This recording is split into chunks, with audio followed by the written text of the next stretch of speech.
I'm Ralph Tycho. They call me Zig, and I am in the zone. And my guest today, first of all, we're kind of on the fly, and I'd like to welcome two people.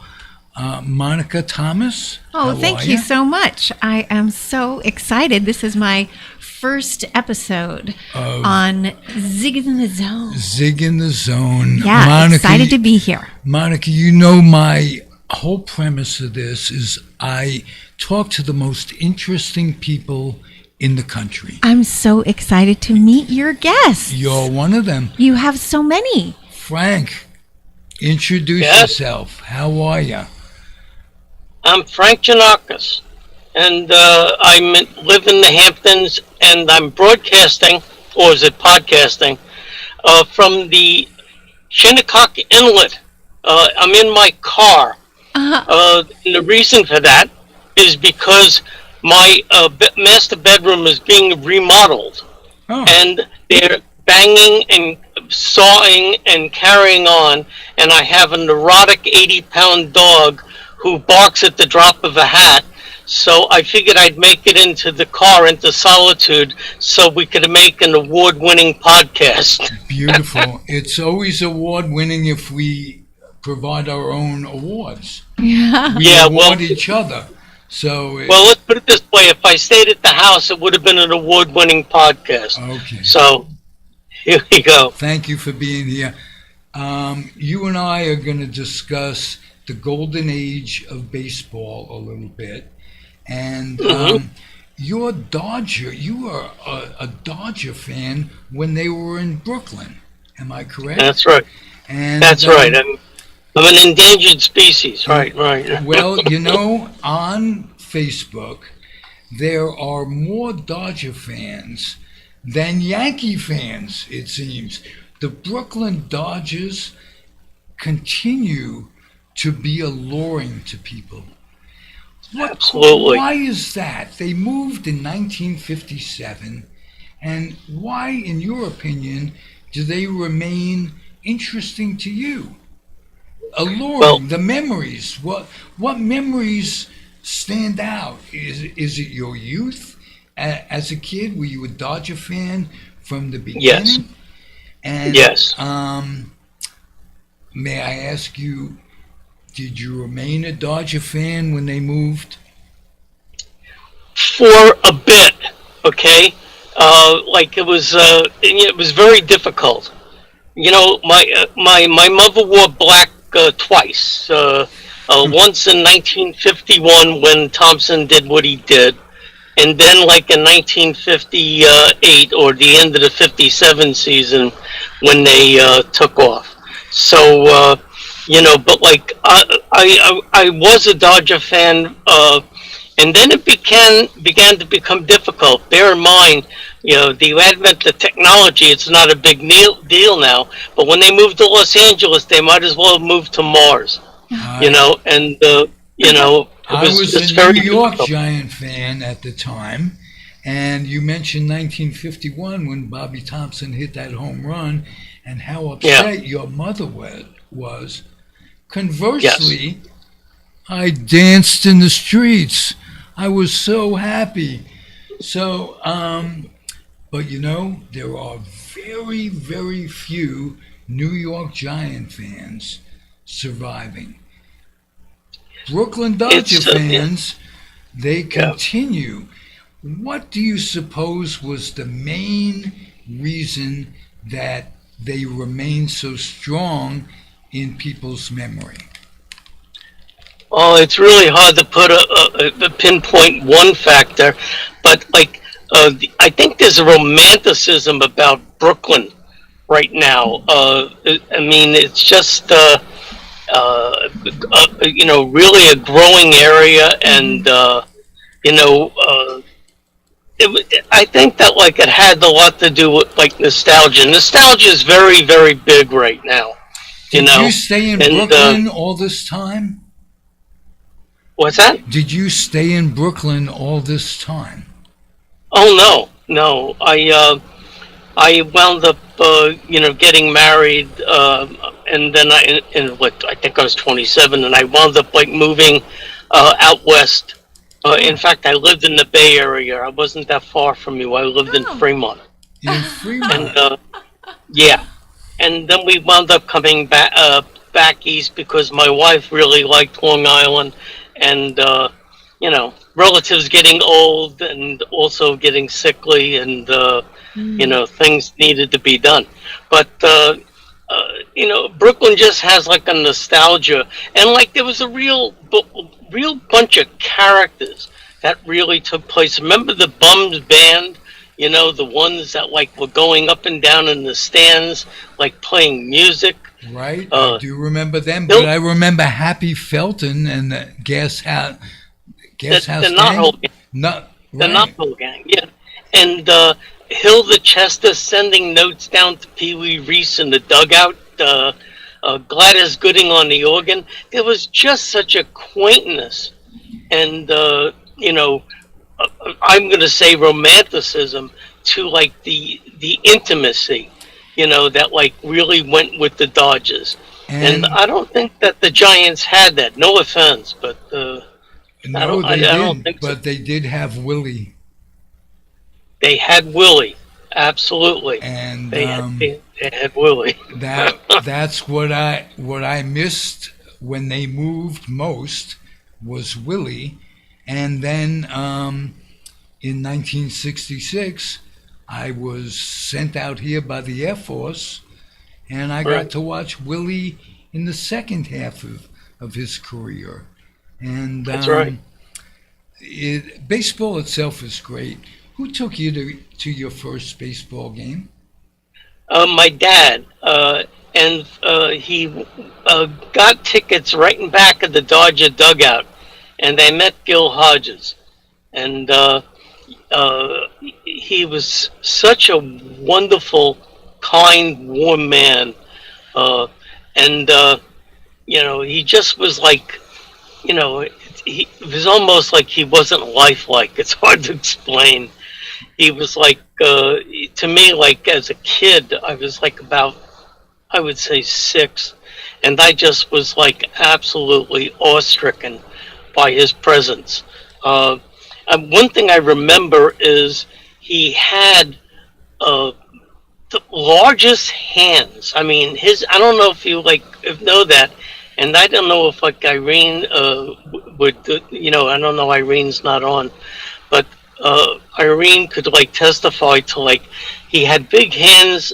He was like incredibly strong, and he just was like almost like I was just like so awestricken by his presence, but like he was a real gentleman.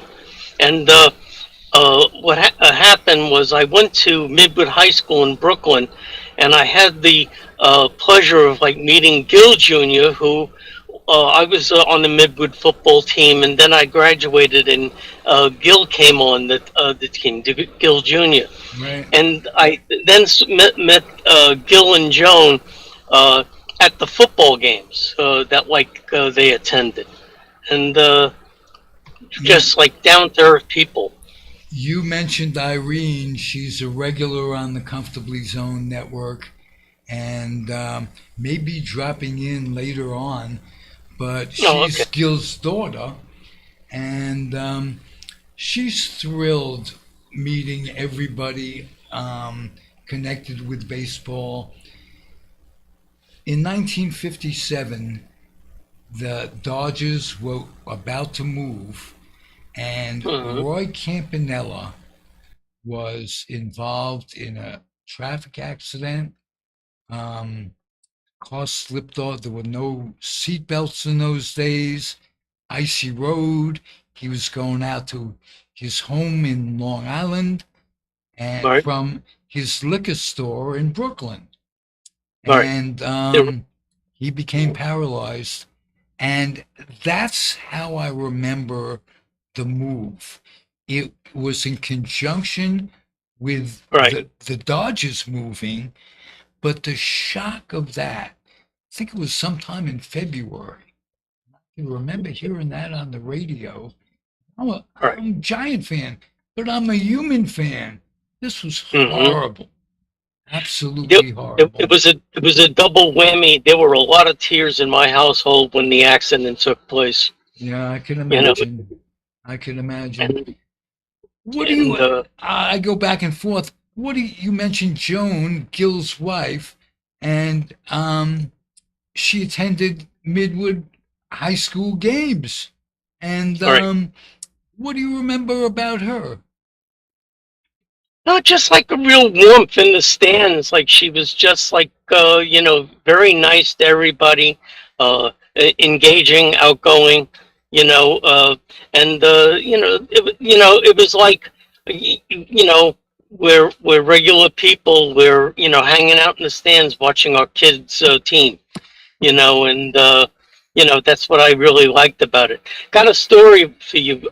My father was a mechanic at Kaplan Buick Oh, over on Sterling Place. He was right near the ballpark. And he was the mechanic for Roy's car, Roy Campanella. And what happened was Roy gave him a bat that we had for years and years. Okay, I think my brother's family has it now, but I remember holding and swinging that bat. He really swung a heavy bat. I think it was like a 39-ounce bat. I mean, it was monstrous. Well, again, I was a kid, so it was particularly monstrous to me. But like, he was like a great guy. A lot of the Dodgers were really, really, really down to earth people. and they They're just lived in the regular folks. neighborhood as well. I mean, They that's lived some in the you don't neighborhood. see that Yeah, anymore, where you could yeah, go shopping with Jackie, and all of a right. sudden you look up Jackie Robinson. Gil And, Hodge is a good example. He lived in the neighborhood. Pee Wee right. Reese um, I, had to I be ran into Newcomb. I ran into Newcomb downtown, wow, and that also adds to the intimacy that they provided, that they instill. Uh, there was just so many like little things. Farillo used to work at the post office during the off season. In those days, they didn't make enough money. It wasn't like now. So they wound up having jobs in the off season, and they often carpool. They lived in Bay Ridge, Brooklyn. right? Most of them, I believe. I'm pretty sure about that. Except Gil. Gil lived on not Flatbush, Midwood section, Bedford Avenue and Avenue M. I know that area really well. My Yeah. relatives are from Brooklyn, and we take the train, and I can remember passing Ralph Avenue. Do you remember that one? Hmm. And Yes. Yes. my name was Ralph. I'm a little kid. My Yeah. grandfather said, "That's your Look, avenue." they named the street after you even then. Look at that. They named the street like New York was so nice. They named it Uh-huh. twice. New York, New Yeah. York. Uh, um, you mentioned Carfarillo. When I was a kid, I went to the grocery store one day in the winter, and who was the clerk? It was Carfarillo in a white apron, and I thought, my God, this Yeah. I'm dreaming. What is this? I couldn't equate at that time. You mentioned players would have to salaries were so low that Right. back then, and they weren't low by comparison to what the average guy was earning, but Hmm. they would supplement their incomes. Right. And Exactly. I remember looking up to Carl Furillo, and my mother said, "Get some bread, get some bread," and he wrote the transaction down. There were no cash registers back then. He wrote That's the right. transaction down on the back of the card, the paper, the sack. Right. Um, Right. and he Remember wrote, that? yes, I do, like it was yesterday. I Yeah. remember too much sometimes. Okay, let's take a break from our conversation and have you Mhm. talk with Monica a little bit because you both have the same avocations. Monica, you're a counselor. I am sometimes, yes, I do sexuality and relationship counseling. Okay. Mhm. Not far from your counseling, am I correct? Right. I'm a LCSW, licensed clinical social worker. I'm retired now, Oh, cool. Hmm. but I worked with dual diagnosis folks, like those that have an addiction and also a mental illness diagnosis. Mm. And I did a lot of work in residential facilities, and that was like the majority of my practice. I will You ask know, you both, and we'll start with Monica, the same question. What goes into making a great therapist? I so, think you have to resonate with your therapist. And I mean, ideally, you want, so when you're looking for a therapist, do they have the same No, from values? I know that, but from the standpoint of being a therapist, Oh, what what makes you a great therapist? yes, what made you a great therapist? Because you Well, were really and are. listening. Yeah, really, really paying attention and being present with what your part, what your the person that you're listening to, the stories that they're telling. Like, you know, can a have you can you bring them back into this moment, and then really being a compassionate listener to the stories that they're telling. Good, concise answer. Hmm. Frank, yeah. same question. What makes a great E- therapist? Engagement, basically being able to engage the patient, as Monica was like saying, be present with them, basically be empathetic, and be able to just be with them, just basically be able to uh, be where they are, Okay. at that time. And those are the things that wind up being able to build the relationship in order to be able to have success towards the treatment goals. Beautiful answer. Yeah. This question I'll start with you because Monica's not yet retired. Frank is. What's the adjustment that you made between your working life and your retirement life? What fulfills you in retirement? It's really I'm built to be able to like help. It's a helping profession that I had, and I basically was I struggle with it. I'm not telling you that this really came like easy, but it took a while for me to conclude which direction I wanted to be able to go. It wasn't as if I had like a built-in plan for my retirement that I had. Well, here's my to-do list. Da da da da da. That wasn't in place by any means.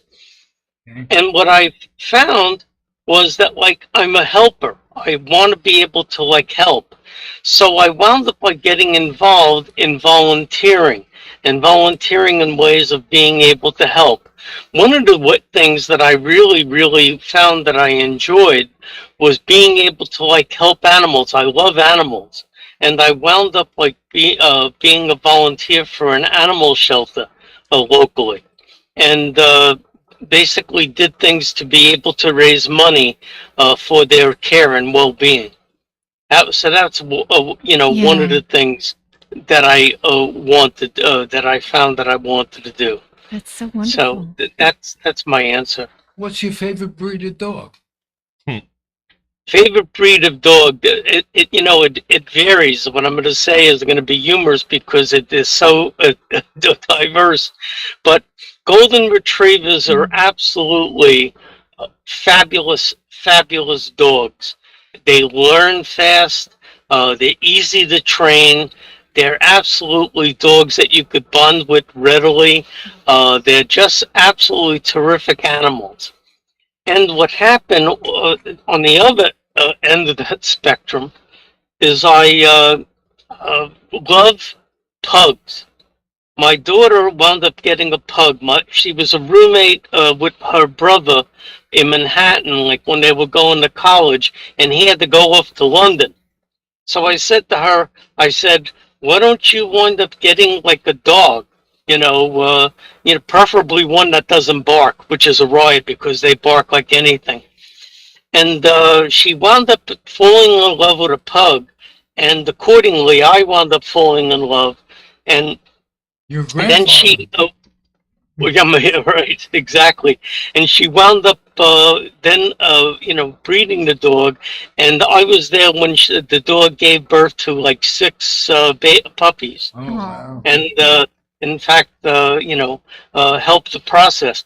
The mama pug was so exhausted that like she was starting to like fall behind on getting the puppies out of the sacks. So I got like a warm, damp rag and wound up like trying to break the sack to be able to like help the dogs out.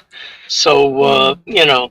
I did that. So that's really it. Like what a diverse crowd, right? From golden retrievers to pugs. Yeah. I'll ask Monica, what's your experience with pets? Oh, my father was a veterinarian, Oh, so we always Oh my had goodness.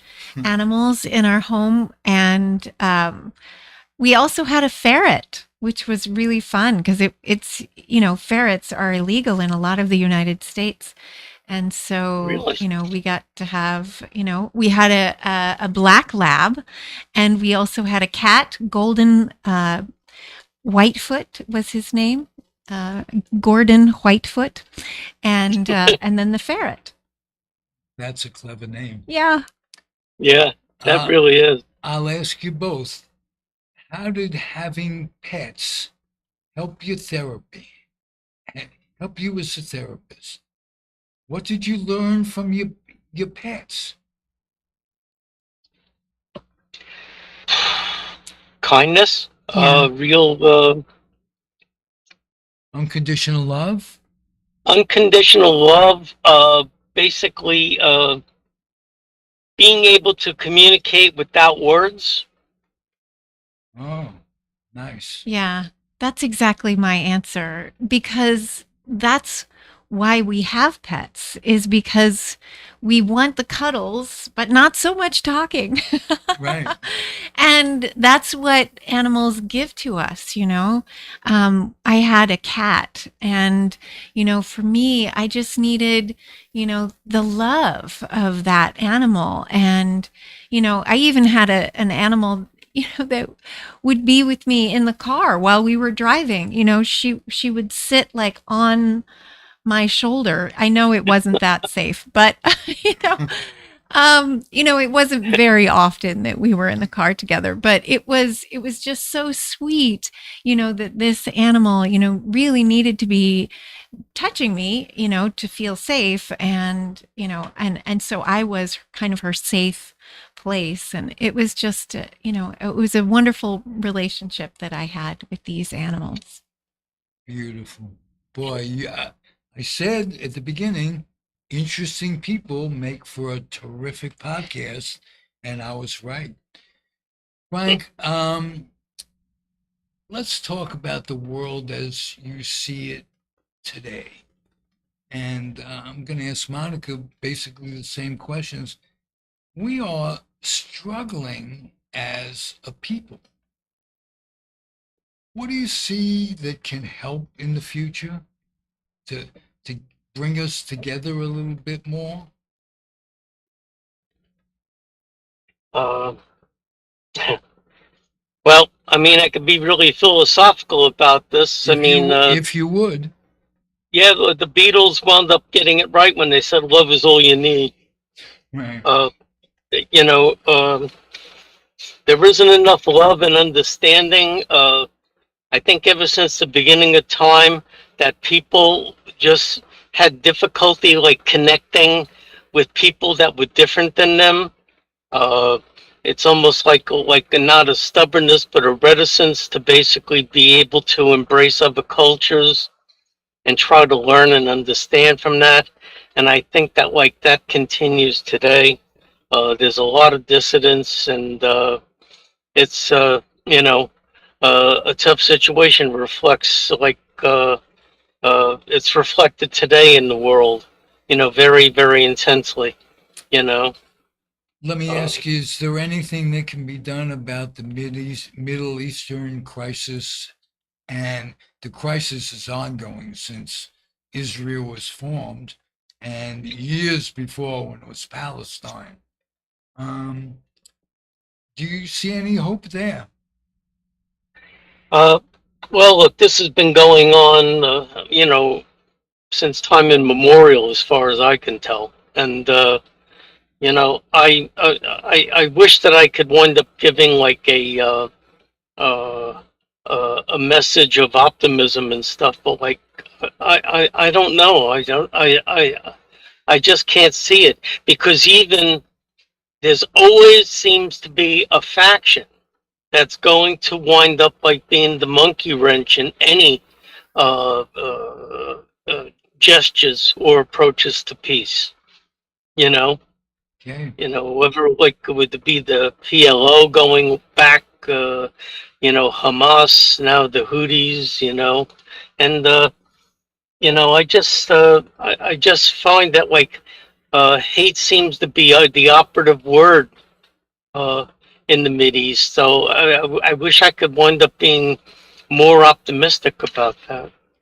Monica, can you lend some optimism? Well, I think it is about peace, right? And we're all like saying, oh, peace is such a good idea. But really, we have to, look at certain organizations that are, actually, building and striving and trying to create piece. I really appreciate the work that the UN is doing, and then people just like my friend Yelena, who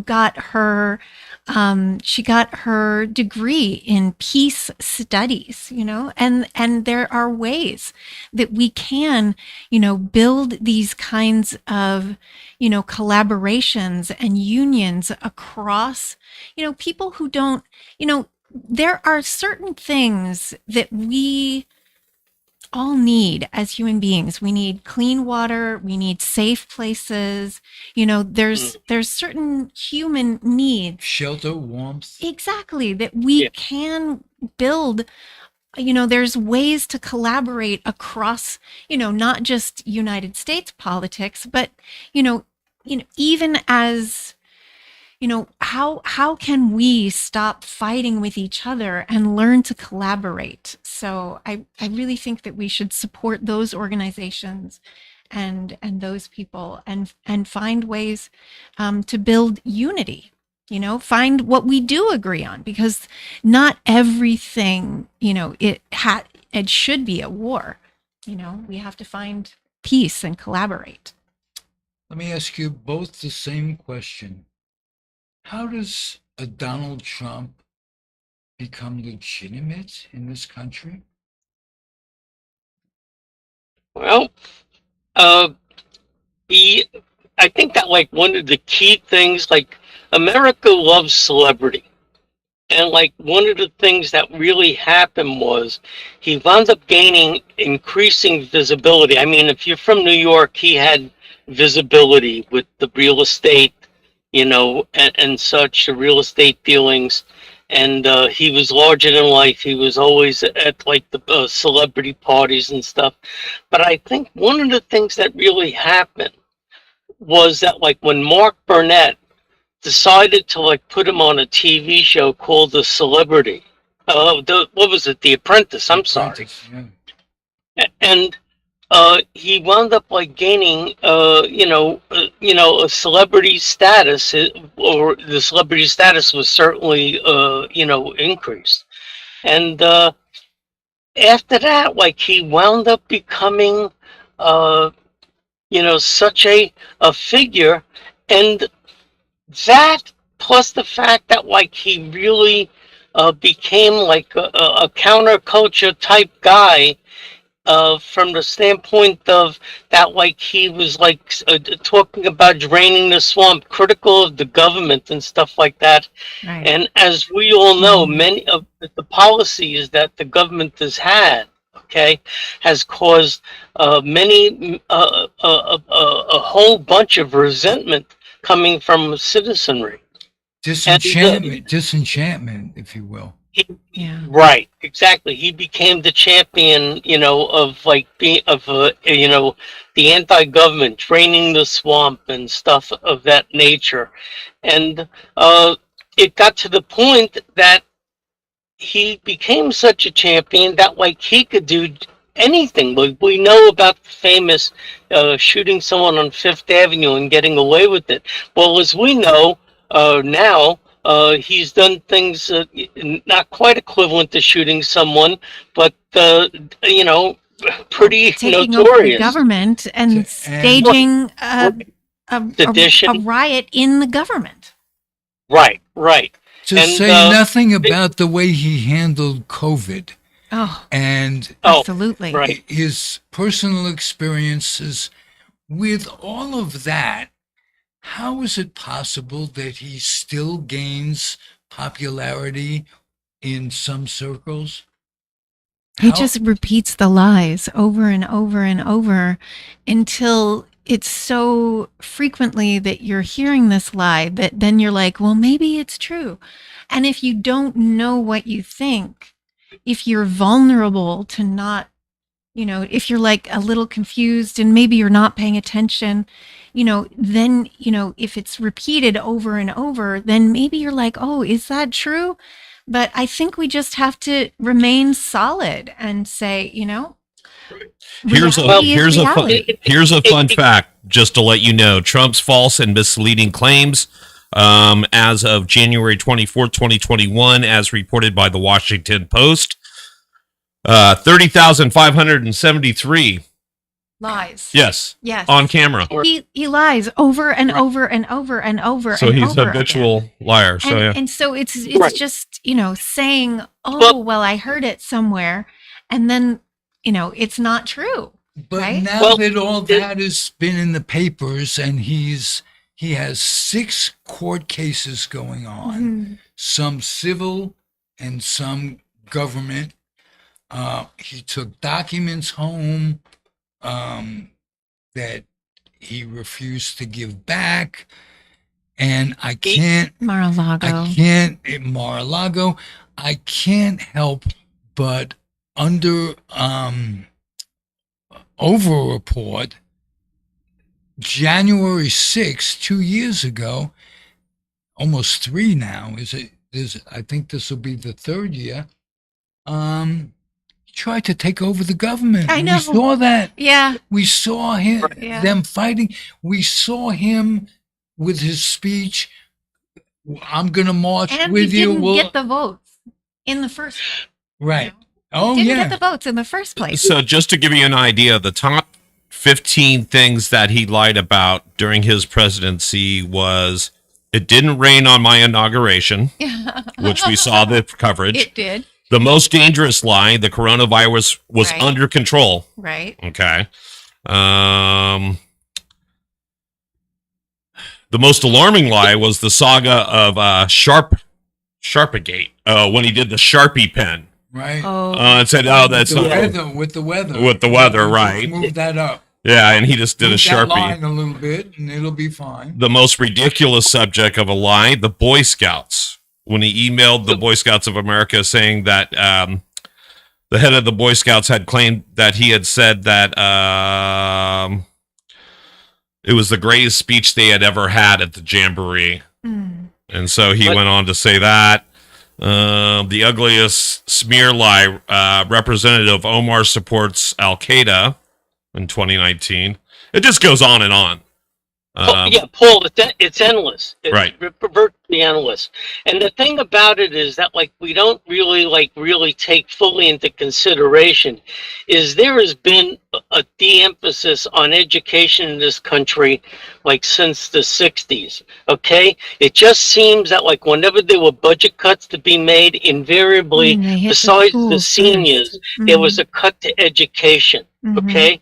And I think that we're really seeing the impact of that because as people become uneducated and less informed, they wind up falling vulnerable to a character like this. Right. And I think that like is very important. I mean, where America used to be the first in academics, I think I don't even know where we are on the list now. I've lost count of like the descent. You know, but like that's also another factor, a very big factor. Yeah. You know, and then the other thing is, I just finished reading an excellent book from Rachel Maddow, Prequel, and she really talks about this has been going on for a long time. We've had characters. I mean, the Nazi operation infiltration into our government, including U.S. senators, like basically passing Nazi propaganda and materials through they call it franking, the envelopes that you could wind up like sending self-addressed envelopes that taxpayers pay for that come from like federal officials. They wound up like letting the senators let their franking be used to basically pass leaflets of material that supported Nazi operations and policies. And then the characters that they wound up trying to get a sedition trial for, that like it was like absolutely ridiculous. You should like absolutely I endorse anyone listening to our, and viewing our podcast to like read this book Prequel from Rachel Maddow. This is not new stuff. This has been going on for a long time. Yeah. By the way, we rank 10th in education. 10th in education. Yes, 10th. Unfortunately, I think that's a little bit high, but like we'll leave it there.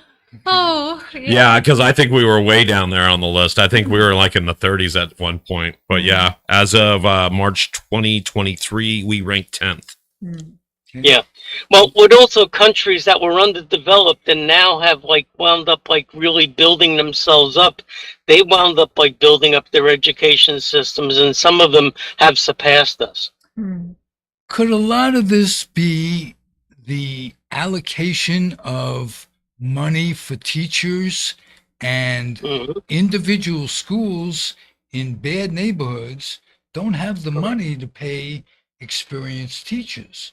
So these kids that need the education the most are not being taught by the most capable teachers. Well, it's not even getting that close, right, Ralph? Because for years, for at least a decade, maybe even more, probably 15 years, teachers have been covering the cost of school supplies themselves. Yeah. And now they have to come up with money for bullets. Yeah. That's another thing. Sorry, Frank. I heard you laugh there a little. Yeah. It's sad. Yeah. It's sad. Will they ever outlaw the A-15 or whatever assault rifles that these people are being killed with? Will that? Well, I know it's and the it's lobbyists being supported by the NRA. Right, exactly. And will the money that the NRA give the congressmen cross the minds of people who are victims of these things?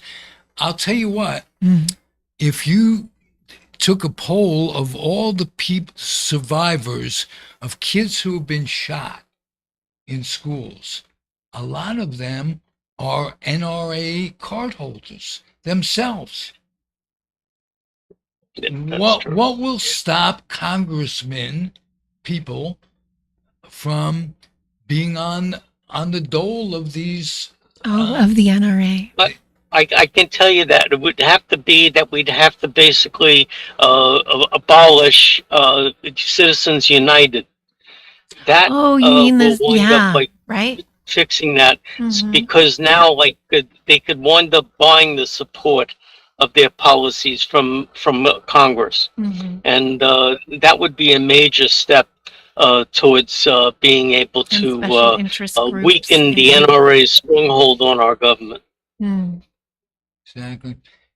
Was education going downhill in Anchorage when you were growing up?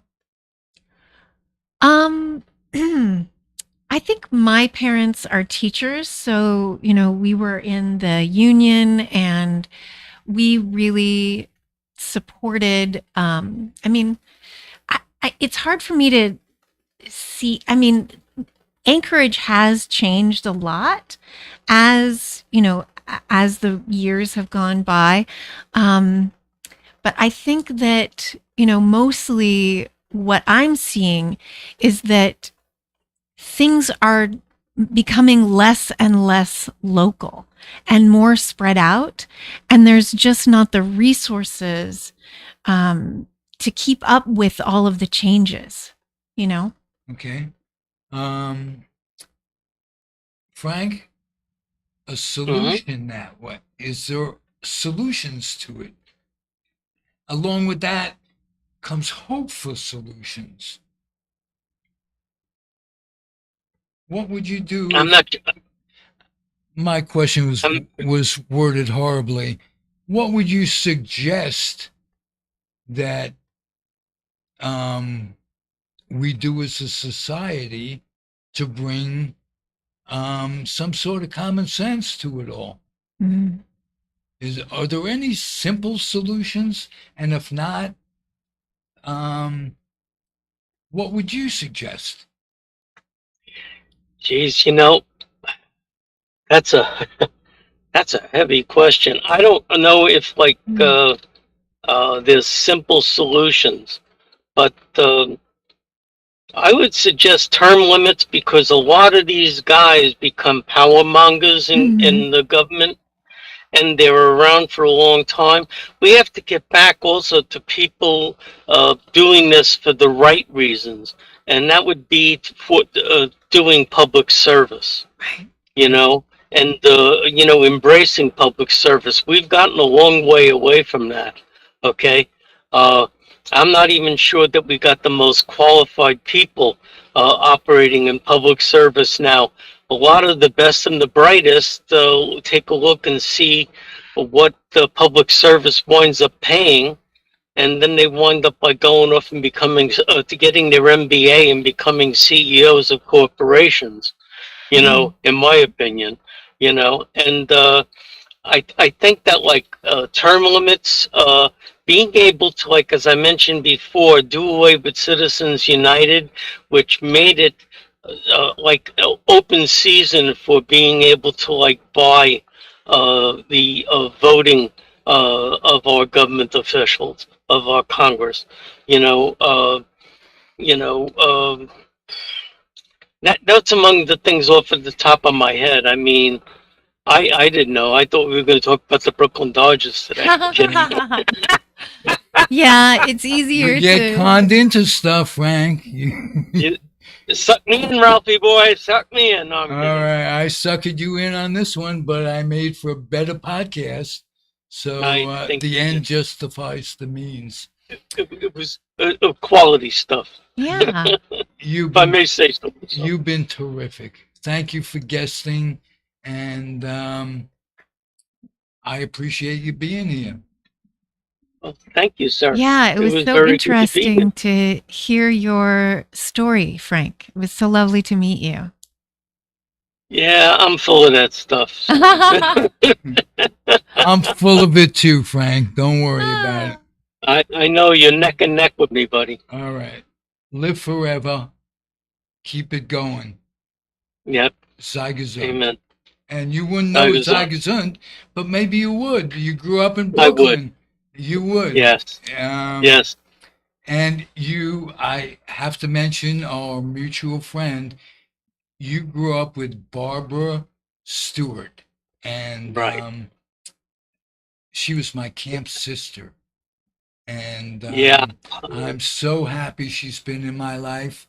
I can't tell you. I've watched her her child become a young adult, and we went to a great camp.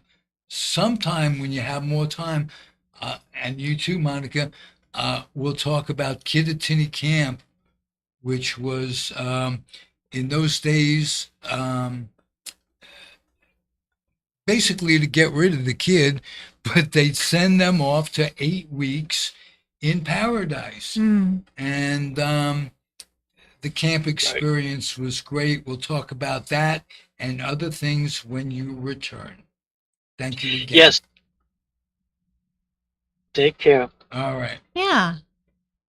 Yeah, I did go to camp when I was a kid. We'll talk it was about a fun that. experience.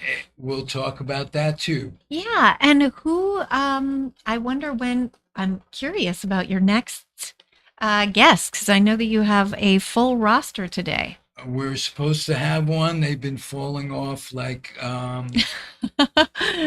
nutrition. But we'll talk for a while until they show up. Sure. I want to know from you, how could womanhood accept the killing of Roe v. Wade? How could this been possible? I mean, I think it's so important for women to have access to safe, abortions. And, I understand. Not just that, but the education that yeah. They're missing out on. Planned Parenthood exactly has taken over.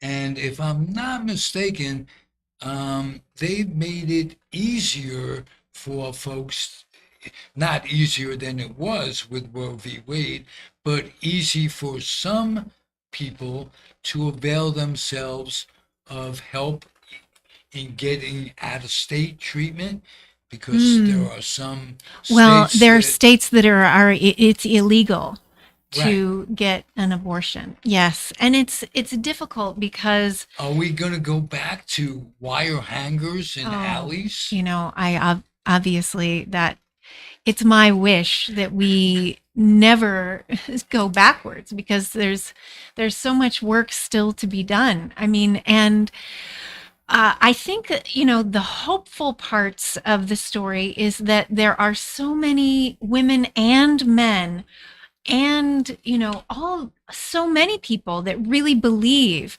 that, change is possible, and that, there's funding for it. So I really am very excited that, I've been, personally, so excited to support Planned Parenthood. And, I definitely think that there's a lot of ways in which women and men support the values of Planned Parenthood, and also, giving kids birth control in the first place. I really think that we should have, like a movement, free birth control for everyone, like not just, it's a dirty, thing to have a condom at the, convenience store, and hide them. I think that, if you want to prevent pregnancy, we should give anyone that wants a free condom as many condoms as they want. Right now at my at my COVID testing center, you can have up to like 4 free COVID tests. But the thing is we need to start dealing with COVID like birth control, like we dealt with COVID during the pandemic. We should just let anyone who, wants a pregnancy test, here's a free pregnancy test. I mean, they're only $1 actually at the dollar store just to get a pregnancy test. But, the thing is we want to prevent pregnancy, and also, Plan B, make Plan B, easily available for everyone. And what I really love, by the way, you can get Plan B even like at places where you have to have a membership, like Costco. You can get Plan B at Costco because you can go past where they do. So you go past. You say, "Hey, I don't have a Costco card, but I just want to go to the pharmacy." So you go to the pharmacy in Costco, and you can get your Plan B there. And wow, I didn't know that. yeah, See, we educate people just by the nature of the beast. yeah, and I think it's so important that people, have access to Plan B if they need it, and then, have access to condoms. I don't understand, why they, only have a few condoms available. I think literally they should be passed out at the schools. I know that would be highly controversial, but I really believe that. I mean, it's not that we're promoting um sex. I think, kids are going to have sex anyway. And, a lot of people, I actually have heard that some like more like kind of next generation past the millennials that they are waiting until and waiting longer to have sex and then having safer sex. So I think that the culture is changing around sex. I think people are starting to get more educated, and I think that yeah, if I can just if I were a politician, I would definitely be in support of free birth control for everyone. Okay. You teach sensuality. I do, yeah. And real estate, both of them. You teach real estate? Yeah, I'm both. Okay, both. Beautiful. What are the first steps to being a more sensual lover? Oh my gosh, communication. That is absolutely the number one. And so you need to be internally, so you need to be thoughtful, like, what do I want? First, you have to start with yourself. What do I want? And then what am I willing, what does my partner want? So you want to be communicating with your partner. And then also create a safe space for, like, sometimes people feel like they can't say exactly what they want because they think that maybe their desires are weird or wrong, or maybe they've never heard of anyone who likes, for instance, feet, or whatever thing that people are into. Mm-hmm. And what's wonderful about Okay, I believe that sex is proof that God loves us and wants us to have fun. And so there's so many wild ways that people are, they have these desires and they don't know how to talk about them because our culture is basically essentially sex negative. And then we also live, in my opinion, in rape culture where we don't talk about what we want and don't want. And then so people think, oh, even though, I have desires, and I'm not supposed to talk about sex, that people end up, grabbing people, harming people, and then traumatizing people. And there's so much trauma that we're all having to, unwind, especially from our adolescent years, that, I think the first steps are, being internally and externally, like understanding and knowing what you want and what your partner or partners want. And then, that's the beginning. And then, of course, there's so many, next steps about like spicing it up. And, because everything is fun and easy kind of in the communication realm in the beginning. But then how do you make a relationship last over time? That's the difficulty in relationships. That's actually why Tantra was founded. Tell me about safe words. I think safe words. Yeah. That's from the Didn't BDSM have that when community. I was growing up. Yeah. Well, isn't that wonderful that the BDSM community has brought us this idea that's about safety and play. So basically, safety is your safe word is, okay. So there's actually a couple of ways to do safe words in BDSM. So first of all, safe word is like stop.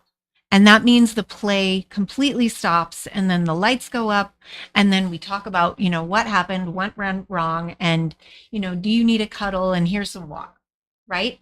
Now, there are some different ways of dealing with safe words so that we can kind of put, so there's a green safe word, so that they're like, you're just checking in with your partner and being like, okay, go is green. So that means yes.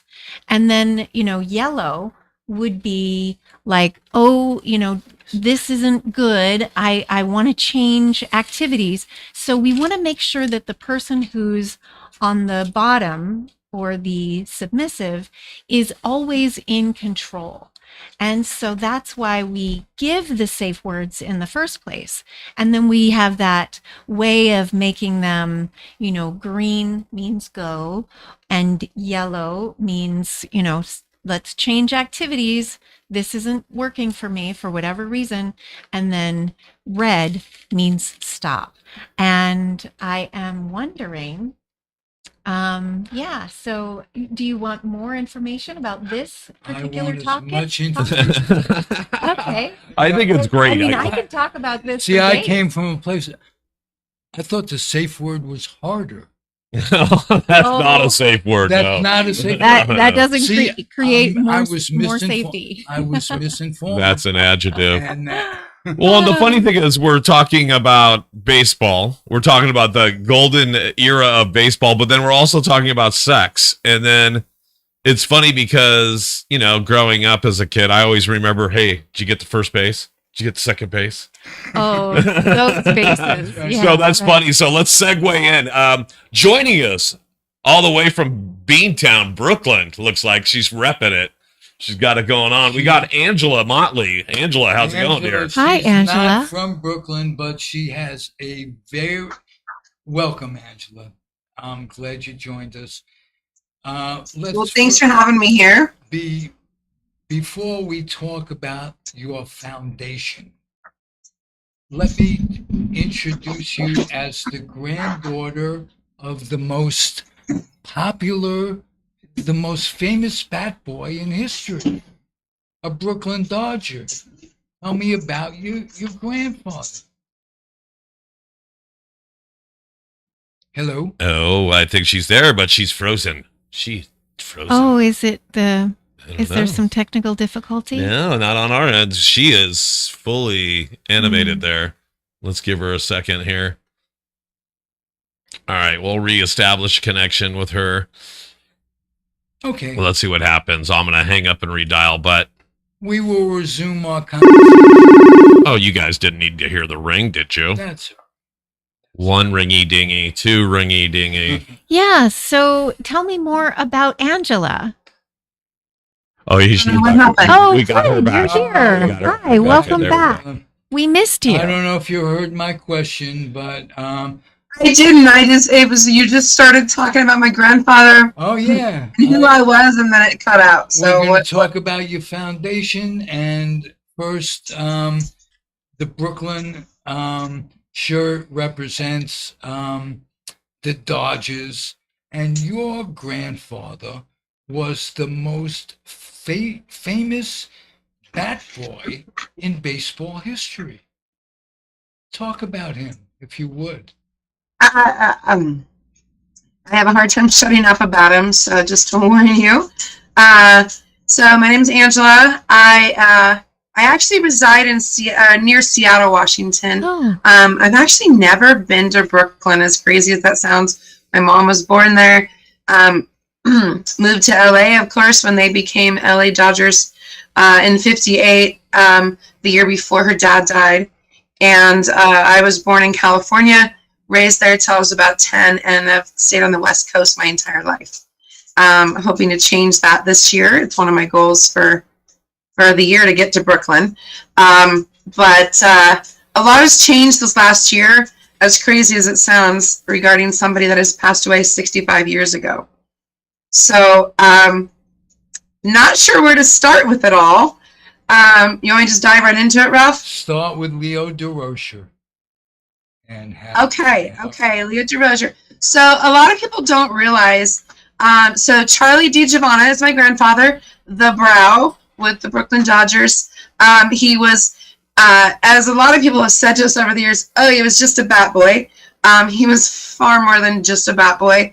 But to the general title of what he was, yes, he was the bat boy for the Brooklyn Dodgers. Started sometime in the 40s, which we believe was 48. And then did move to LA with them, and actually was in charge of the caravan to get them to LA and move the team out there.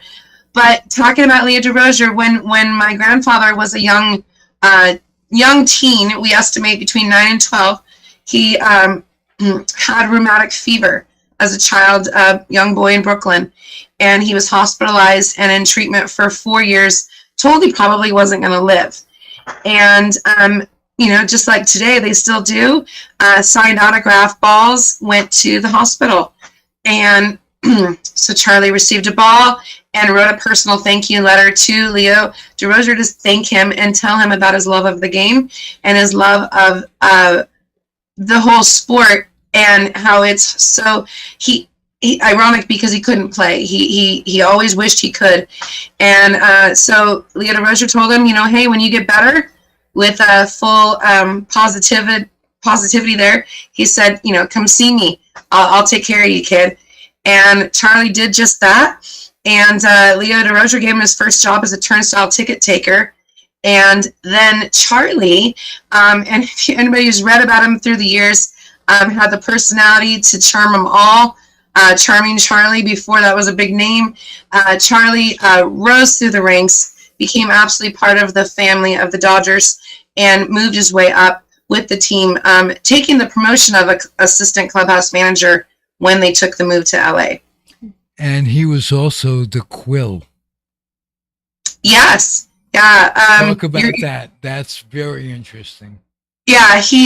Actually, this is really a funny one. So, of course, as his granddaughter, I always just heard about my grandfather, the legend. I mean, he died when my mom was 6, so of course I've never met him.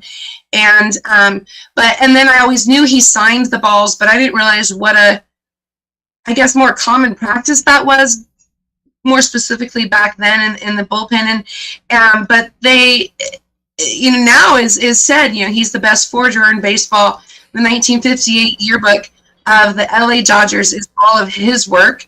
And I love that the balls that are out there are literally known as the work of the Brow is a term. Some of the collectors don't like it, some do, but it is a thing. Do some baseballs signed by him become more collectible? If they can prove it, that's the problem. From what I understand, and then I actually did get the opportunity to talk, and I've gotten to chat with some. I got to chat with Carl Erskine. I did not ask him this question. I wanted to ask, from everything I've read, Charlie would sign the balls in a specific order when they were his. So that way he would know where he left off. And then he would arrange chants and songs before the games would start with the players to get them to sign the balls, because he didn't want to do it.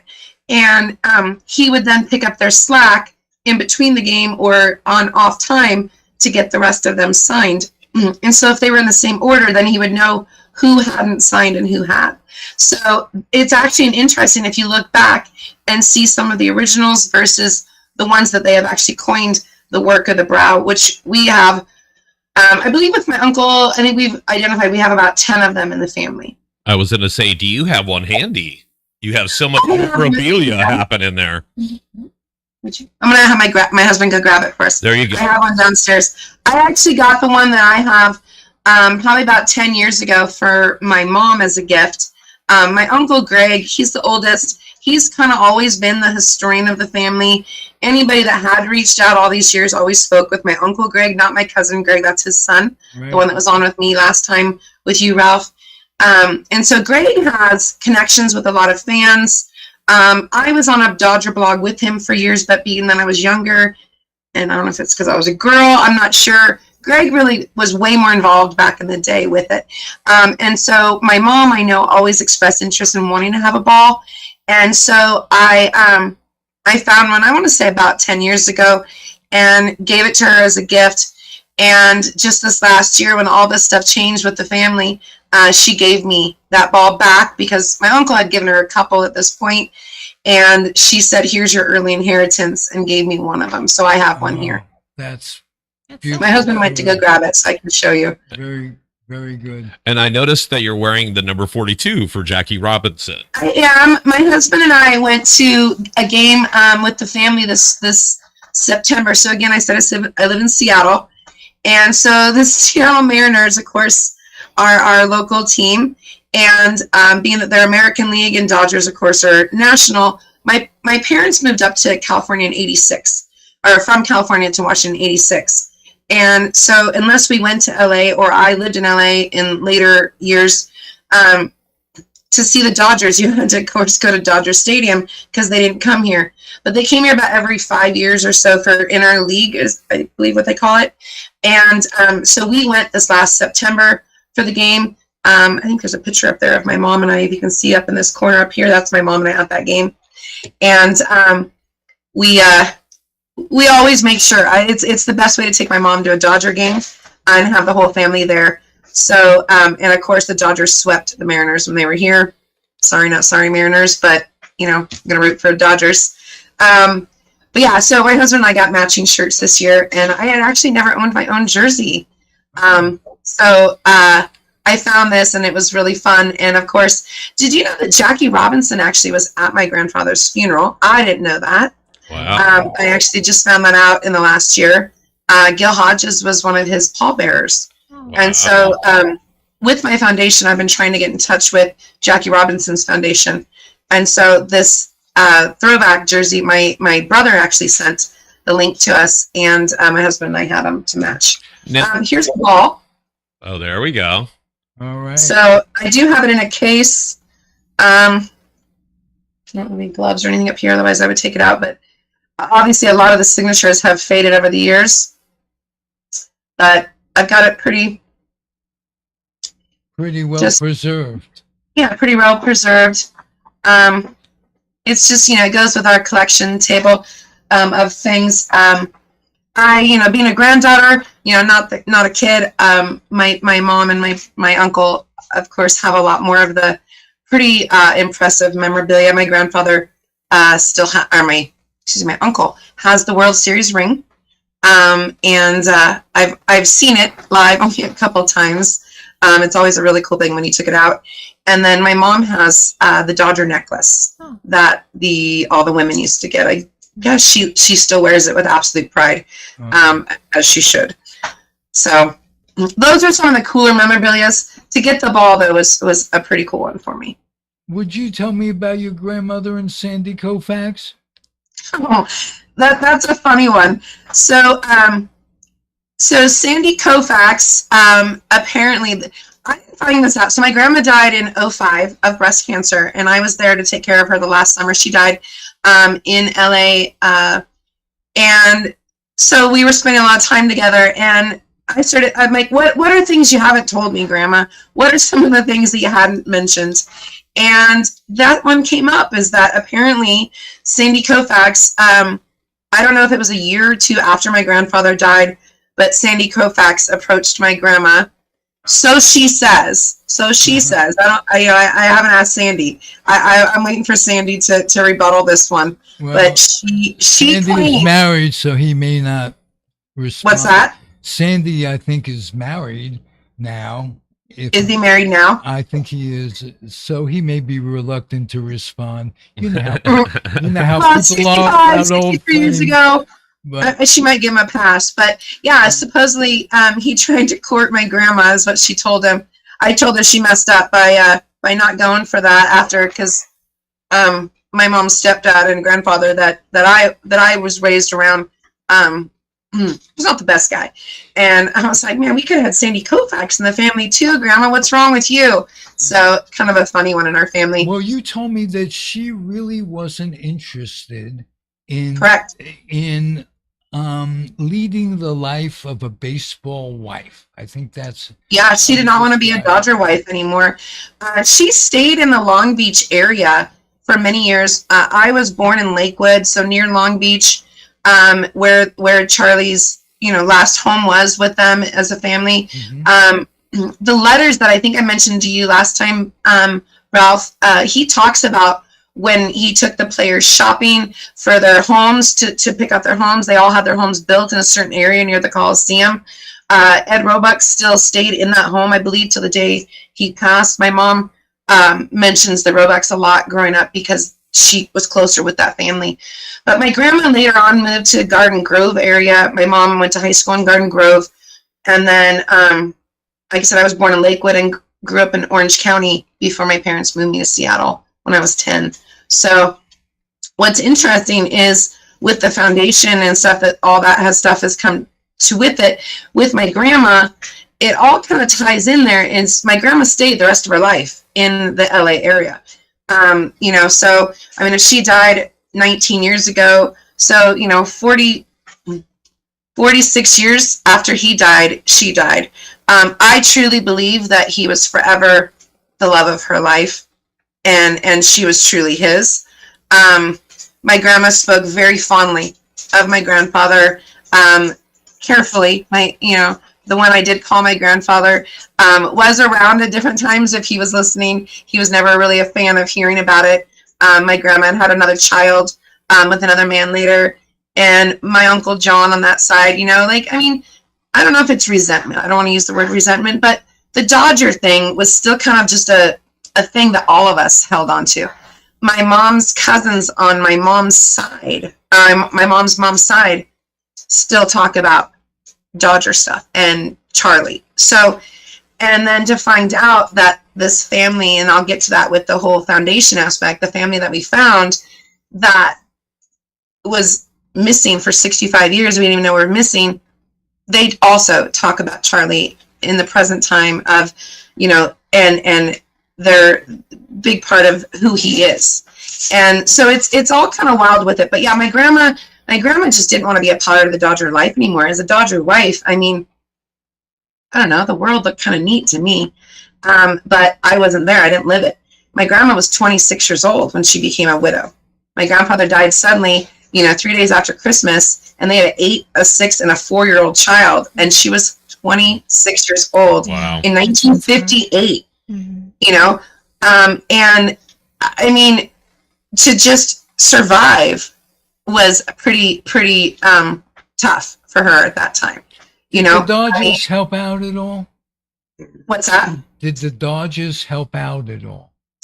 Well, so I don't want to say no. I don't really know the proper actual what they did. When he died, yes, they absolutely did. From what I understand, oh my gosh, I just blanked on his name. O'Malley's, the O'Malley family. Thank you. They either bought the house because there's a taping. He was on Groucho Marx "You Bet Your Life" that was filmed actually in October. That's the most ridiculous thing I ever heard. And if you ever watched "You Bet Your Life," you would know that's what he said. There you go. I do, and I knew that. So that was funny. But yeah, they filmed it in October of '58, and it was supposed to air in December, January, and out of courtesy to my grandma and the kids, they waited to air it until November, or till like April or May that the next year in '59.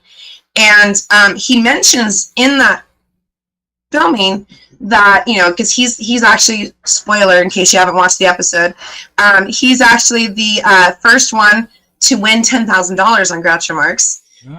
And which is kind of neat. He had an Olympic swimmer with him. It was his partner for the episode. But he talks about he took a pretty bad beating on his home in Brooklyn. And, and so what are you going to do with the money was said. And Groucho kind of gives him a hard time and says, you gonna buy some better ball players? So it's pretty funny. Yeah. But I understand that the O'Malleys helped him out. And but I don't know what that all entailed. In 1958, 59,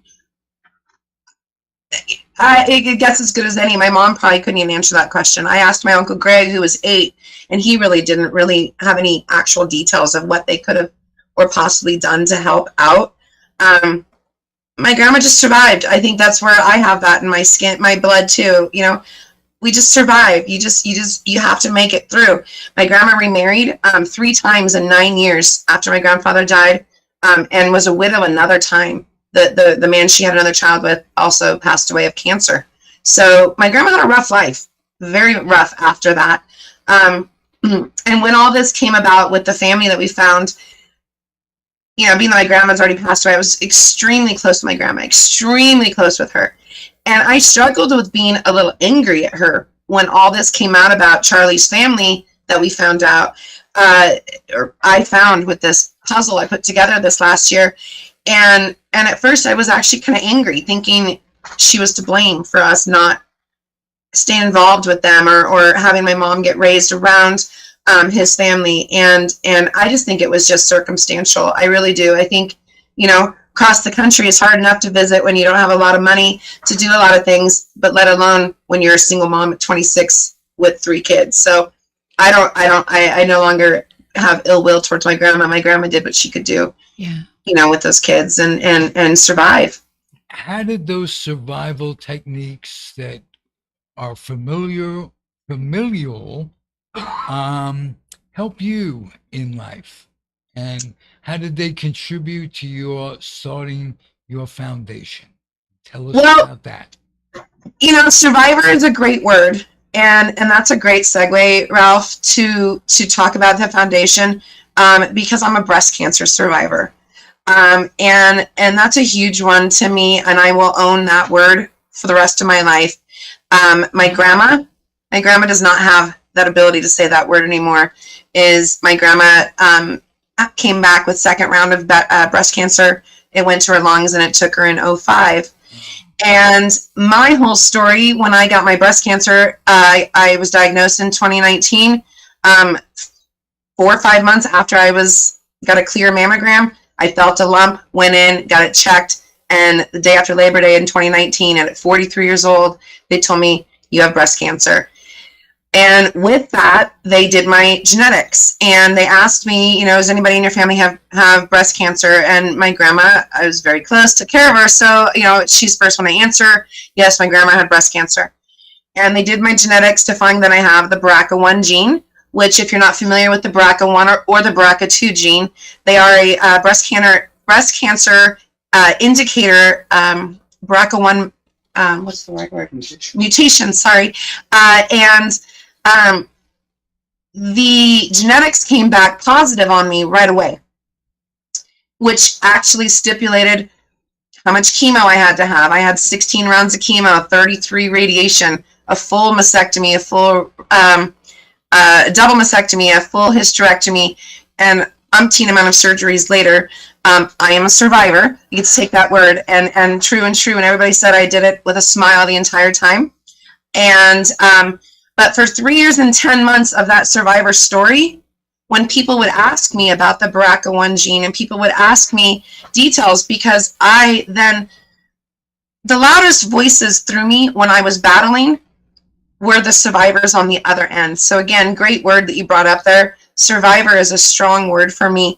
And the survivors on the other side of the breast cancer journey, that they were the loudest ones cheering on the other side of me, because I kept, and I still do to this day, when I meet a survivor, I ask them, how long have you been clear on the other side? And those 5 and those 10, those 20-year stories, those ones touched my heart way more than anybody else saying, hey, you're Wonder Woman, Angela. No, I want to hear the survivor stories. I want to hear about the survivors, because when you're faced with that, you're just like, am I going to live? Am I going to survive this? And you're getting chemo and radiation and just all the nightmare to go with it. Yeah. But the craziest part, 3 years and 10 months into the story, this summer, as I mentioned, my grandma lived in Brooklyn too. My grandma was born in Brooklyn. My grandma is one of 12. So when my grandfather moved with the Dodgers to LA and took her, I will be sharing these letters throughout the foundation and our website, which I'll talk about and share that. But these letters that we have are really cool because he talks about the move and everything in these letters. Well, while I've been reading these letters and reading everything and then reading about their move and everything, so go to my grandma. My grandma had breast cancer. I get told I have breast cancer. You have genetics, you have this, the BRCA gene. So I'm using that as part of my story whenever I talk about it. And so then I was this summer with some of my mom's cousins, because again, my mom is a big family, but I didn't grow up knowing anybody on my grandfather's side. I didn't even know he had family, which is what I'm going to get to. My mom has 50 first cousins on the other side, on just her mom's side alone. My grandma was one of 12. One of 12. And all of them have an average of about 4 kids. So do the math. There's a whole bunch of family on that side. So I had lunch with a couple of them, and their mom was one of the first to die of cancer from my grandma's side. And we started talking about it, and they were like, Angela, we do not have that BRCA gene. I know you've been looking for it. We don't have it. And you should ask your mom about her dad. You should ask your mom about your dad's family, her dad's family. And so I was in California on vacation at the time. So when I get back, or I think I actually called my mom because I was so baffled by it of like, how does this BRCA1 gene exist in me and her and my brother and 2 of his kids, by the way, we've gotten tested, to ask my mom for the first time. Now I'm 47 and I'm like, Mom, where's your dad's family? What happened to them? And she said, well, his mom passed before him. His dad passed shortly after him, but he had a kid sister. What? There's a sister? Where is she? And she goes, I don't know. I said, well, what's her name? And she says, Tootsie, like Tootsie Roll. Where am I going to find the lady named Tootsie? Oh. So again, I kind of thought it was going to just be, a shot in the dark at that point. I said, well, I guess we can just blame them. Maybe we'll call the Dodgers and tell them it's their fault. We kind of make the joke, and I let it go. Well, a couple of days later, I got an Ancestry email about something else. Thank you to my husband for getting me that Ancestry years ago, and thank you to Ancestry.com. You are who brought this together with my math. But I got a login or an alert for something, and I logged in, and I found a 1940s U.S. Census. Turns out Charlie, my grandfather, his dad was also Charles DiGiovanna, who immigrated from Italy in 1899 as a 2-year-old. And this was his U.S. Census. And Tootsie was Cordelia. I found Tootsie. Oh, that's a good. Wonderful story. And so with that, it was really cool is, unfortunately, Tootsie passed away in 2009. Oh. But then I got really excited when I kept thinking about this of, you're telling me for 51 years, his sister lived on somewhere. So she probably has a family. Where are they? Yeah. And, thank God for Google. Great detective skills. My husband says their FBI should recruit me. Uh-huh. And Facebook. Yeah, Facebook. I was wondering. Do you see these pictures back here? Yeah. This is my new family. Oh. I'm going to bring the camera over there a little closer, and I will share them in there. But this is cousin Charlie. Nice. This is his sister Marie. Beautiful. And they have children that look just like us. Oh, wow. Isn't that funny? And T, as she became known as, instead of, I guess Tootsie was the name Charlie named his kid sister because she was chubby as a little girl. Oh. Kind of funny. I didn't know that part because, of course, I had to dig of why was she called Tootsie. But she went by T later on in life. She actually had 3 biological children and raised 6 more of her husbands and has 17 grandchildren. Oh. So mind-blowing is an understatement of what that did to me. It put me in just the coolest spiral of ever. this summer going into the fall of just, who are you? Where are you? I want to meet you. And I flew my mom out with my husband for Thanksgiving. We went out to Tampa because they've been in Florida. Could we have been any further apart in the United States? Not likely. But the craziest part is Marie, which is Charlie's niece. In 94, which would have been the year I graduated, making me sound really old again saying that, but in 94, she went to San Diego for work, and actually I have a copy they sent me of a postcard she sent her mom and said, I'm hoping to find your brother's family. Oh. And she came up empty-handed. The Dodgers didn't know where we were. My grandma wasn't a DiGiovanna anymore. My mom had remarried. I was never a DiGiovanna. So, and in 94, how do you find anybody? Right. You know, unless you're rich and you can afford a private detective. Yeah. You know, I mean, Google didn't even exist yet. So how do you find anybody? And so we've played with a lot of if we had known. Right. But my reason behind it is what propelled it, because as I mentioned, T had 3 children, biological, and one of them is a daughter, Marie. And when we talk about survivors, Marie is a breast cancer survivor. In 2011, had breast cancer, carries the gene, and I was correct. Wow. So my instinct was correct to go after this. Both sides. On that side, there are 6 girls. None of them have been tested. They're all a little younger than me. I think they range from 44 down to 27.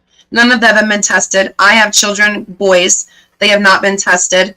But that doesn't mean I'm stopping now. In my opinion, now it's the time to get it out there. Now is the time to get the message out there. The more you can know when it comes to your genetics. You know, I am a huge fan of Angelina Jolie. And Angelina Jolie made this BRCA1 gene famous in 2013 by famously having the pre-cancer mastectomy and a hysterectomy because she lost her aunt and her sister and her mother to ovarian cancer. And Time Magazine ran a whole article on it and really brought it to the scene, brought it to more knowledge. Being that I lost my grandma 8 years prior to that, I was aware of it when she had it. I actually said, man, I wish I could get that genetic test. Yeah. I wish I could know. And you know what? I didn't get the test, but I got breast cancer 6 years later. And I have really played with that of why, if I had tested in 2013, would I have done what she did? Yeah. Would I be more aware? Right. Would I have had more of an education? And I actually uttered the phrase in 2019 when I got my cancer, what is the purpose behind this? There's a reason I got my cancer. I remember my former boss that time was like, what a weird statement for somebody that just got cancer. And I said, there's always a reason for everything with my life. There's always been a reason for everything. And I don't know what this message is right now, but I know that this is not the end of me. Like, how can you learn more? Yeah. And, but I never in a million years expected to have the reward of this family that I found 4 years later because I had breast cancer. Because I had breast cancer, it made me dig to ask questions to then propel to have all these new family members. You got to know these people and help them as well. I'm sure that they've benefited from your experiences. Yeah, and honestly, and so that made my mission clear. And I was saying that a lot through that. Even the cousins, they now have met me, and now they're like, wow, you are really a lot. I was a lot over the phone, but when they met me in person, they were like, wow, that wasn't an act. I'm like, no, I come at like it just barreling at you with information. And I kept looking at this of how can I get my story out there? How can I get this more known to have people more aware of it? I have been reached out to so many times in the last 4 years as a survivor to help others going through the battle. Yeah. I have sat with people for their chemo treatments. I've gone wig shopping with friends. I'm in umpteen amount of breast cancer groups, and I'm there to just, the more I can know to give that information to others. Yeah. When I hear somebody that I don't even know is just recently been diagnosed with breast cancer, the first thing I want to do is just go sit there and hold their hand and talk to them. Right. And so to me, I'm like, how can I get that message out? And, and again, I've known who my grandfather was this whole time, right? Charlie DiGiovanna, the legend. What did you call him a little bit ago, Ralph? The quill. The quill. He's this great guy, but he died 65 years ago. I've even had cousins on my other side go, Angela, why are you regurgitating a story? It's 65 years ago. Yeah. But there's more to it. There's stuff that changed. Yeah. And I, in trying to not sound crazy, my husband's sitting right here, and he's probably gonna start laughing hearing me start that. Why don't you put him on?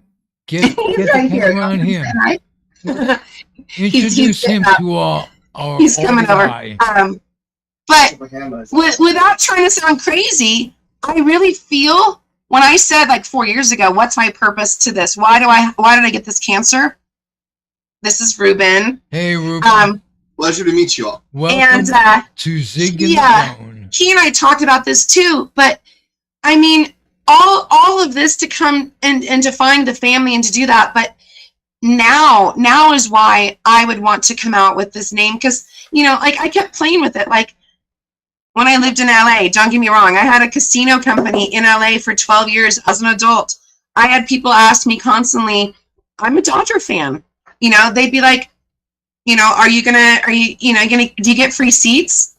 Dodgers don't care who I am, is literally how I said it. I still feel that. I did reach out to them this last year. I hope they'll change. I don't think they understand what I'm trying to get at yet. And I think that's been what I'm trying to get that message to, is I don't know what I want from them. I don't know what I want out of this, but what I do know is breast cancer affects 1 in 6 women. 1 in 6. It's hugely, insanely common. And if you have the genetics, if you know you have it, and you know that you could prevent it or know and get things checked differently, mm-hmm. Why wouldn't you? Sooner. And so with doing this, I researched more into Angelina and her story, and I found that she, after the Time magazine and in the last 10 years, has now, they've coined it the Angelina Jolie effect, that she has encouraged a 90% change to breast cancer awareness because of the BRCA gene. Mm-hmm. And so I thought, you know what? If I want to really go on this mission to get that BRCA information out, the BRCA1 gene and BRCA2 gene and the mutation and what it does mean, why not follow right behind what everybody's paying attention to? Yeah. And so being that I have a name similar to hers, I went with the Angela Motley effect. So the Angela Motley effect will be our foundation. We're still in the process of getting everything set up, but the website is up. Nice. The website's up. Our story's up. Yeah. And everything I just talked about with more detail is on the website. And then phase 2 of this, because we do know that, Charlie's life was snuffed out way too quick. And I really have felt, I have heard his voice through this. I really have felt him cheering me on the sidelines. Like, come on, Angela, you're almost there. You got this put together. And so I feel he's beyond proud of what I'm doing and taking his name to do any form of publicity. This isn't the Angela show by any means. This is literally to get the word out. And however I'm going to do it is how I'm going to get out there to do it, to get that message out there. Yeah. And, and so the fact that it does tie to him is really kind of cool. And it kind of, and again, I thank him today. I just met some incredible cousins. I have family now. I told them, I said, man, I hope you guys are ready for this because, I missed 47 years of this. You're getting me the rest of your life. Yeah. How can you be reached through the foundation? What's the? The foundation does have a Facebook page. I'll link it when we drop this on. But the AngelaMotleyEffect.com is the website. Okay. And it's actually, you even got your Facebook site right below you, the Angela Motley Effect on Facebook. Yep. Nice. Yeah. There is a Facebook page. Awesome. And then once we get the foundation really rocking, we do have a couple of really cool items that we're going to actually put out for sale for Charlie, about the Dodgers, to be a startup for the foundation. So to be determined on what all that is. I'm pretty excited about it. And then we recently just added charliethebrow.com, which will be our own directive to, it'll be a page that Charlie has deserved all these years. Charlie has never had his own page. Right. He died in 50. Why would he? There were no pages back then. Right.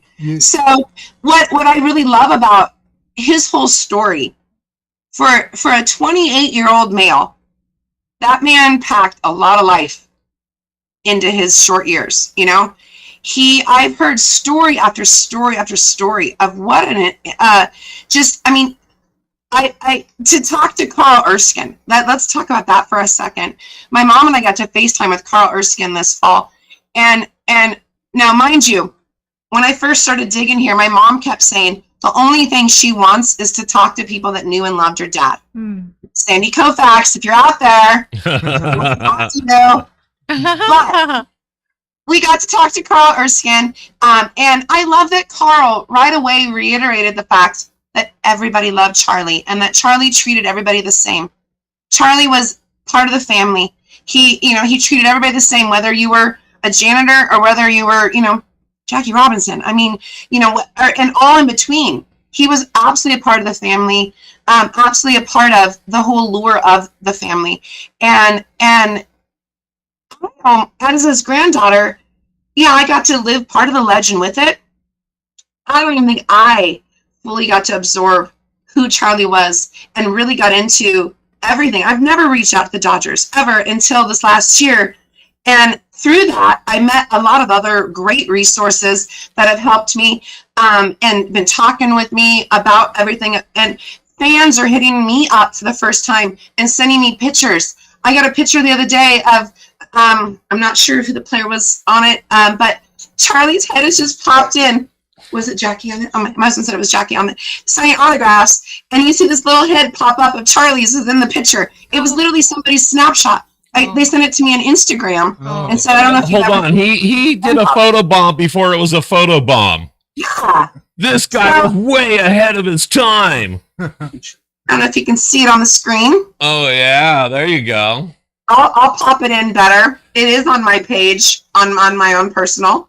So I do have my page open. You can't really see it in here. But yeah, the way his little head pops into the screen is the cutest thing ever.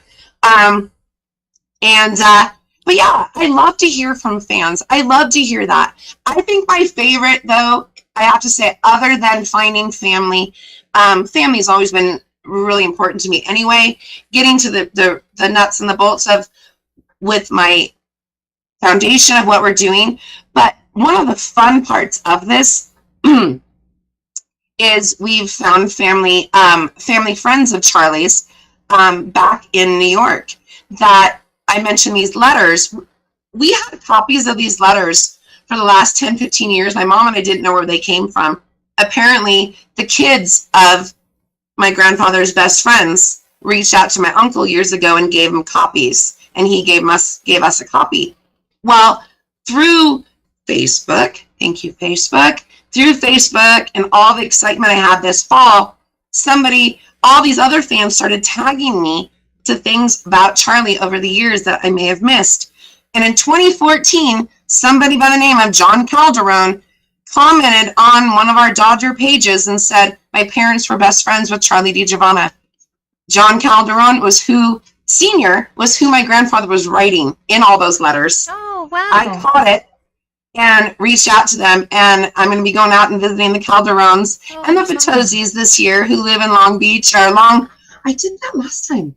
Long Island. I know Ralph's going to make fun of Long Island there. It's Long Island. I thought it was with a K. Yeah. All this time. But Yeah, they've helped to fill in a lot of the details about Charlie. They've given me stories because they got to hear stories their whole life that their parents retold. As I mentioned, my mom, she really didn't. You know, her influence was my grandma and then my grandma's family. And my grandma didn't really talk about him. Other than Charlie, your dad, Charlie that was with the Dodgers, you know, but you ask my mom details about Dodger stuff, she doesn't know because she didn't grow up around it. She didn't grow up with it. She went to Dodger dinners. She'll know players' names from back then. But when it comes to stats and stuff like that, she wouldn't know. And so neither did I. And so through all this with the connections of meeting the family, on Facebook of meeting and talking with players and then having them send me pictures. And like even, you know, Ralph, what's our network other podcast, Dodger Chronicles? Comfortably Zoned. The Comfortably Dodger Chronicles, Peter. Peter Chunk, thank you. Yeah, we've talked with him and, you know, just kind of getting into that world. You know, I mean, I came out again. I said guns blazing in the fall. Everyone's like, who the hell is this chick? You know, and I come in and I'm like, hey, I'm the granddaughter of the Brow. If you go back and you actually look at some Dodger blogs in like 2009, 2010, somewhere in there, I was in there with my uncle also. But, you know, I mean, people are always like, what does the granddaughter know? She wasn't even around when he was alive. I know. You're preserving the history and giving it to the next generation. Right. Absolutely. And you're gonna document some of the stuff like the meeting when you go out to Long Island. Hopefully you're gonna preserve some of that and make some new memories and share it with us when you come back next time, right? Well, absolutely. I've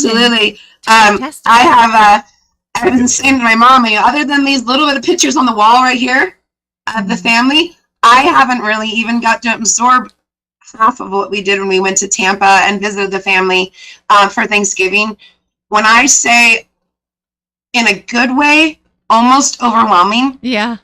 It was almost overwhelming. Cool. I would say one of the highlights of that trip to meet the family was my cousin Stacy, who's Marie's daughter.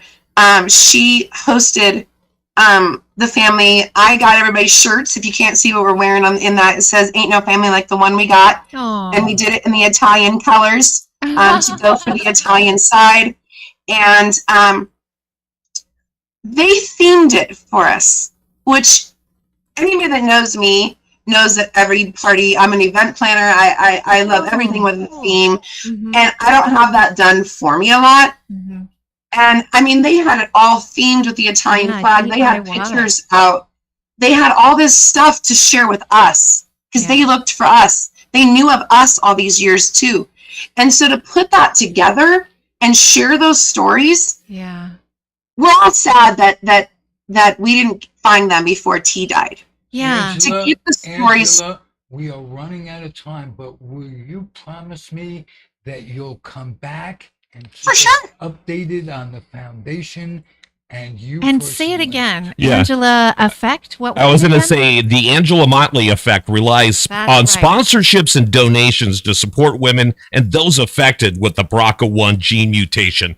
So definitely check out everything she does at the AngelaMotleyEffect.com. Angela Motley. Really appreciate you guys. Oh, and doing this and getting to chat. But honestly, I'm just trying to get the word out. So any way we can to get this and to grow it into, to get the more awareness out there, the better. So please share, please spread the word. Yeah, that is so cool. And again, that you're going to come back makes me very happy. Yeah, absolutely. You can count on it. This has been a terrific show. I'd like to remember that Jerry Feidelberg was here last week, and I'd like to thank him before closing. And I'd like to thank you and Frank, who was here today. Yeah. This says, and you are terrific. Thank you. You are it's so fun co-hostess. to be on your show. Oh, well, you'll come back too. I would love to. Beautiful. Thank you, Paulie. No problem. Thank you for having me along for the ride, guys. I appreciate it. You are the best producer ever. I'm the only producer ever. Well, that You're very good. notwithstanding, Edge Studios in Yeah, San Edge Studios Francisco. online. There you We go. highly recommend that, and we highly recommend the word empathy Yeah. came out with something, how to be a good counselor and what have you. Yeah. Paul That's has empathy, and Angela, thank you again. Yeah. And You're welcome. Thank you. And we're gonna leave you with a little bit of the golden age of baseball on the sign off. But Zig, see you next week, bud. Next week, same time, same bat station. There you go. We'll be seeing you next week, folks. That's cool.